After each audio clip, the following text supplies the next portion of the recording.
Alright, so what's good, YouTube? It's your boy back again with another video. Hey, everybody's asking me about how to install a car stereo. So I didn't have a car to work on right now, so I am going to add you or give you a little quick demonstration of how to do it. Yo, let's check it out, man.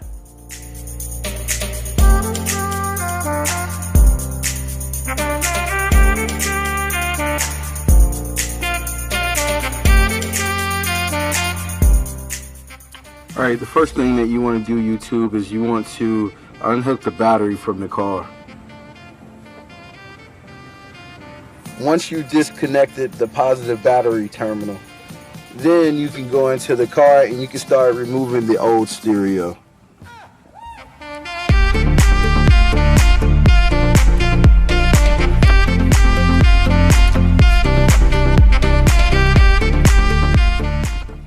Alright, so YouTube, so the first thing, we're going to use this, this is an older VR radio.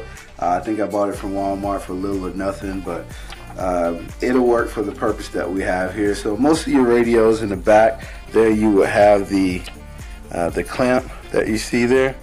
And then you'll have this little bracket or a little clasp or a little clamp that fits inside there. And it has all your wires on it. Also, there's a wire diagram here, so you won't get too lost. So other things on the back, this is a heat sink to keep the heat off the radio. This is where your antenna goes, and these are outputs. You have left and right channels for each, or I'm sorry, 1 and 2 and 3 and 4 channels for your speakers inside the car. Let's say you're running an amp, a 4-channel amp, you'll have an output for each one of those channels. So that's really useful. I like to have the 4 channels if I'm running a 4-channel amp or powering my whole car with the speaker. So let's look at some of the wires that you're looking at here. This first one is going to be your battery wire.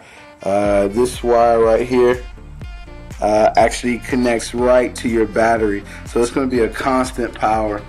Then you have this red wire. This red wire will connect to your ignition, so when you turn the power on your car or turn the key on, it'll actually turn on the radio, fire that up. If you're running an amp in your car, 1 or more amps, you'll need this orange wire here.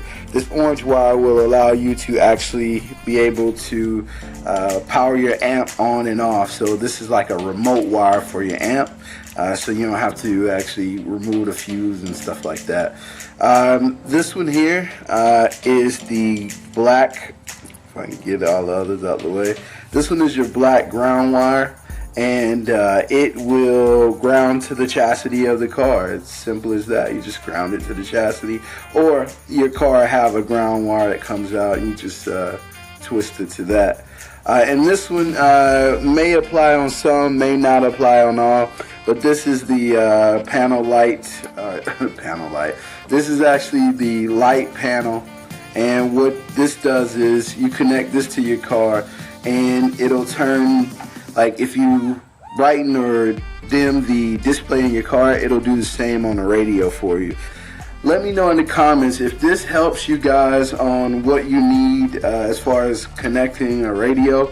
If there's something else you need, if you know how to work the casing, how to flip up these tabs to make it stay within your dash, if you need some of that information, just let me know. Leave it in the comments, man. I just wanted to make this real quick video to be able to show you guys. But again, it's your boy. I appreciate you. Hey, peace together, not separate. I'll holler at y'all.